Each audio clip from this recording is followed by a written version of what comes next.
We have various ministers who are here present as well, and in case they would like to add anything to what the president or the co-president have said, I would very much welcome them to do so.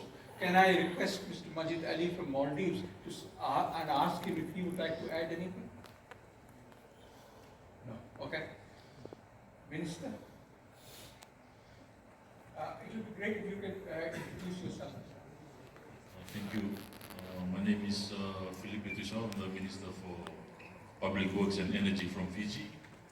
And as mentioned, Fiji is an island country in the Pacific Islands. Issue.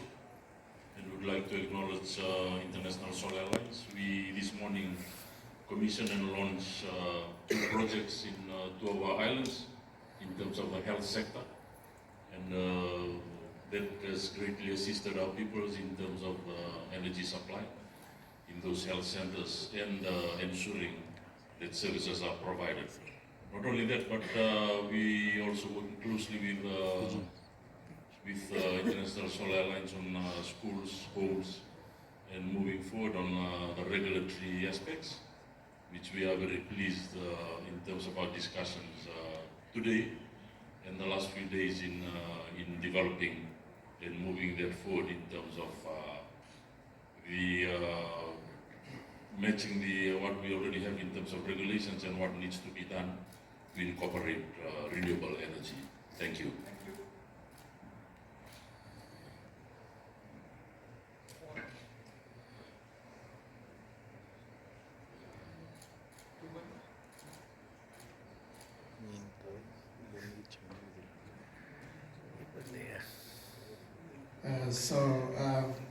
Thank you. My name is Honorable Bradley Tolosia. I came all the way from the Solomon Islands. It's in the Pacific region, so close to Fiji. I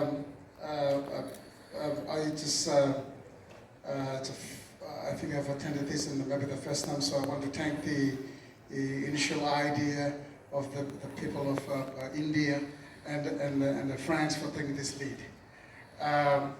I think we go back to the beginning. This is the basic where we forget about it. When God created the earth, he created the solar light, and He said there was light and there was light. And so I think the basic is so. Thank you, India and France for seeing it fit to go back to the solar thing. Somaliland is an island country as Fiji, and we've been separated by islands, and our 80% of people without the lighting. And so I'm privileged to hear and to see the presentation today. I was very quiet in all the discussions, but in me, I put to the International Solar Alliance, please have a chance to come to Somaliland and come and make some kind of evaluation. And we are fitting to make this project. We are very welcome. Thank you very much.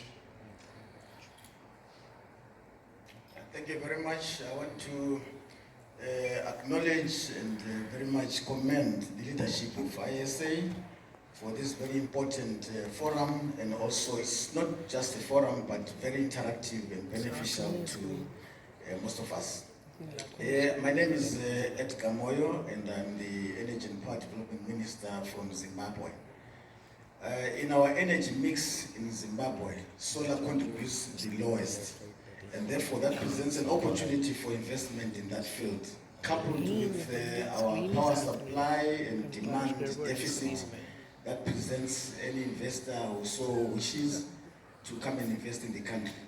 The country is endowed also with lithium resource, which is very critical in the battery storage manufacturing value this platform, so that our energy mix is raised particularly towards achieving green energy in the country. Thank you.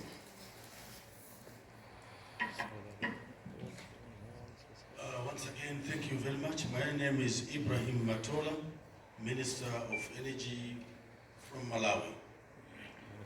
Let me begin by quoting an African proverb.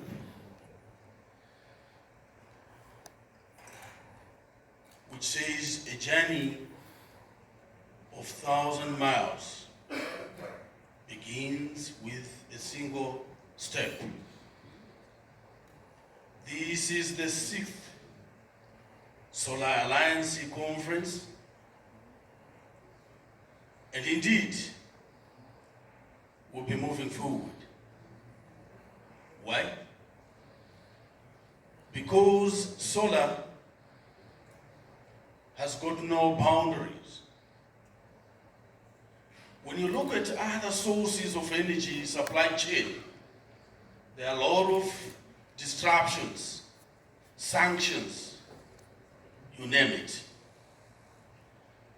No matter how powerful that nation is,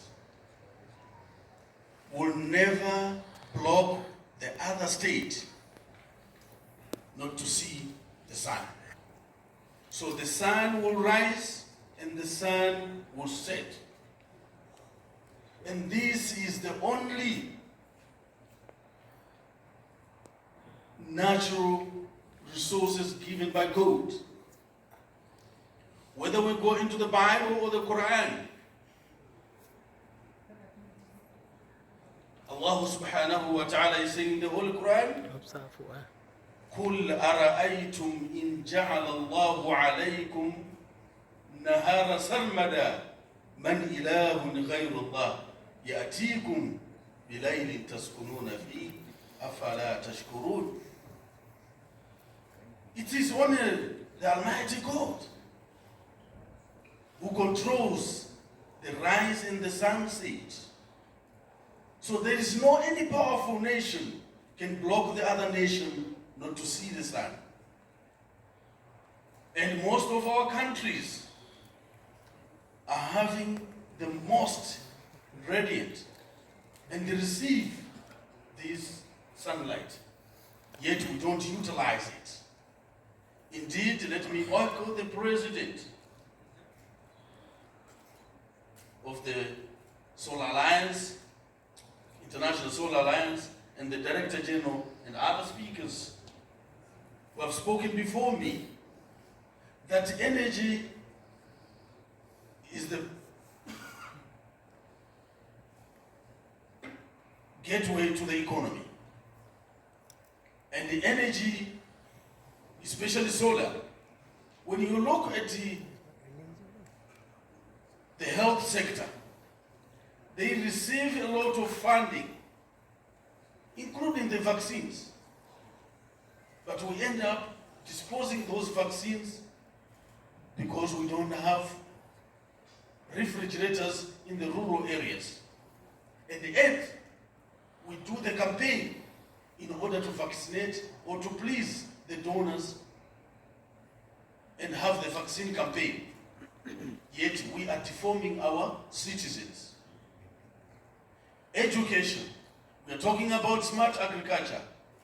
Everything, so energy, solar is a catalyst of everything. Without power, we cannot develop our nations. Time has come, indeed, that we can reach out to the furthest remote areas.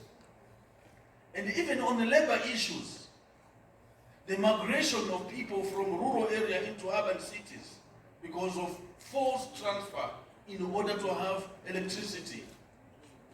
We are sending our children to study, and yet when we employ them, we want to put them in the rural areas where there is no electricity. And they end up having forced transfer in order to have the electricity. No one would want to stay. Even doctors today, they do teach each other or give experience to each other through internet. Education, value addition of our crops, or produce, farm produce. Time has come that our forefathers were peasants, and today we want to do smart agriculture. We need to move with energy. So, in brief, I can just say that the time has come that we, as a nations and states, we should invest a lot in these renewable energies, especially solar, because it is a God-given natural resources which doesn't know any conflict. I thank you. Thank you. Thank you very much. Thank you, Wali Sultan. It's okay.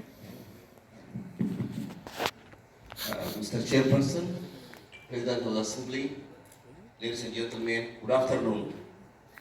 Let me use this opportunity to say a few words about the energy resource potential of Ethiopia, and of course, finally say a few points about the ISA and the concern of Ethiopia in general, about policy. Yes, energy is the most input parameter for any kind of growth and development. We cannot think of growth, economic growth, financial growth, industrialization, modernization, without having sufficient access to electricity. When I say sufficient access, mainly access to electricity and also access to clean technologies. With regard to the potentials we have, if we consider the case of Ethiopia, we have almost all energy resource potential available in the world, including hydro, geothermal, wind, solar, green hydrogen, green ammonia, biomass. Even our power generation capacity so far is only 5.4 gigawatts, while the potential we have is more than 100 gigawatts, excluding green hydrogen and biomass. Now, the question is, why a country with this huge renewable resource potential, its power generation capacity is far below average? It is because of the policy we have been following so far. The policy so far we have been following about the energy, they used to allow private sector participation in the power generation, transmission, and distribution. And the power we have generated so far, which is about 5.4 gigawatts, has only been coming from the hydropower. But we cannot rely on hydropower forever, as hydropower is highly susceptible for climate change. Therefore, one of our target areas, our priority areas as the energy sector of Ethiopia is to diversify our energy resources, to increase our energy mix from hydro to geothermal, wind, and solar aspect. When it comes to our energy potential, our solar energy potential is about 5.5 kilowatt hour per meter square per day, which means per each square kilometer of land, we can generate much power. However, investment has not been done so far very highly in Ethiopia. And therefore now we created a very good environment where private sector can come and involve because of the policy we have already revised. Therefore, in the coming time, we hope, and it's our ambition, to scale up the use of solar energy, as we are one of the countries which have abundant renewable energy resource potential, including solar. Therefore, so far we have signed about 4 areas of interest with the International Alliance, and all of them are going really very interesting and very nice pace. And we hope some of the projects will be finalized in the coming years, and the others will follow accordingly. Thank you so much. Thank you. Thank you very much, Mr. Malik. Mr. Opolot.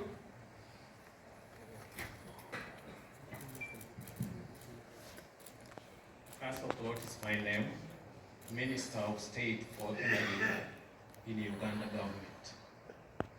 While solar energy is versatile, it's everywhere in Uganda. There are 2 major challenges that we face. One, increasing access to energy. To be able to do this, there are again 2 major things that we must address. One, technology to harness solar energy that is versatile in our country. We need to address the technology applications for harnessing solar energy. The second aspect is financing. As the President rightly said, we need to address, through innovative finances, the development of solar energy in our country to especially reach those hard areas and the poor population of our country. Unless these two are addressed timely, innovative financing and technology transfer, we shall still have a challenge in harnessing the experts of solar energy that's available in our country. So I wish to thank International Solar Alliance for inviting Uganda to participate in this, and we shall keep our commitment to the resolutions that have been made in this assembly. I would thank you for listening to me. Thank you. Thank you very much. Okay, Ms. James? Thank you so much. It's a pleasant afternoon to everyone. I know many of you will be thinking, oh my God, what is this young lady doing up here? She's so young. And most importantly, she's a young woman. My name is Karen James, and I am the Minister for Climate Resilience, Environment and Renewable Energy in Grenada. And I would like to start off by saying how privileged I am to be here to represent not only the country as a member country of the ISA, but as a young woman. I believe that our commitments and our input in this whole climate environment, and when we speak about the energy transition and the energy sector, has been underrated for so long. And I am happy to be sitting here to be voices of not only those in my country and in the Caribbean, but for young women and young men too around the world. So I thank ISA for inviting us and for being here.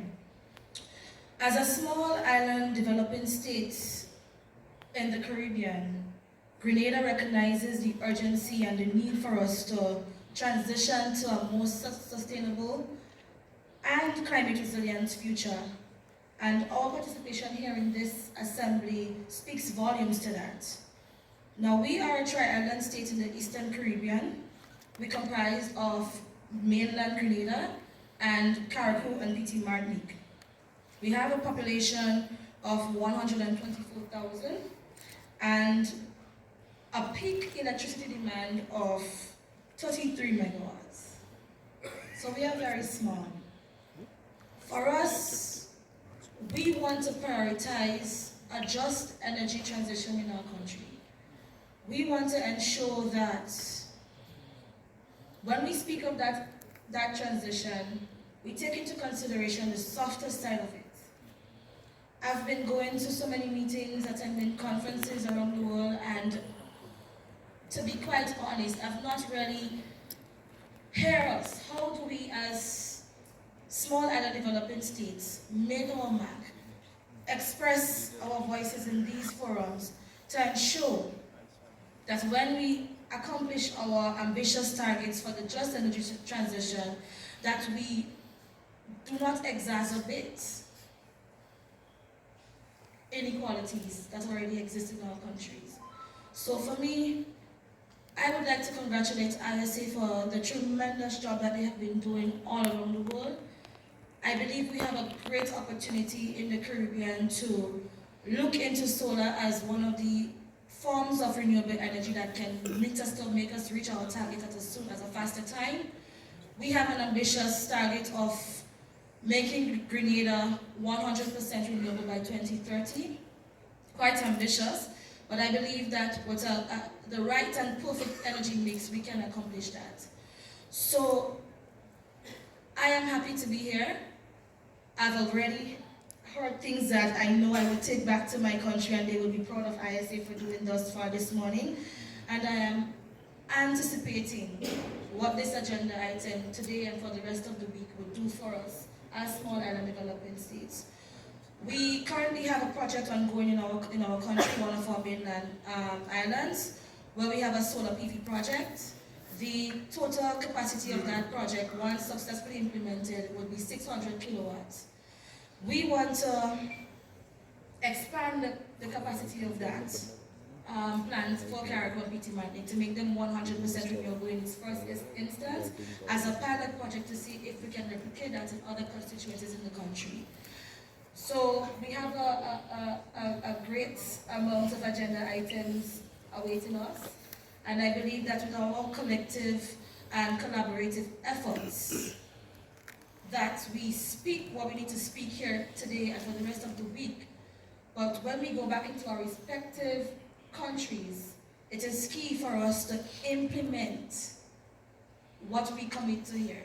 So thank you so very much, and I look forward to the rest of the dialogue. Thank you, Clyde.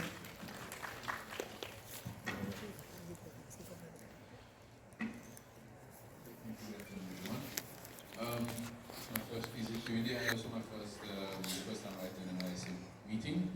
I take this opportunity to thank ISA. I'm Fabien Joubert, Minister of Agriculture, Climate and Environment in Seychelles. I take this opportunity to thank ISA for their support and the government of India also for recently supporting us in establishing a cold storage solution in Seychelles, a solar cold store, which would support the local farmers in marketing their produce.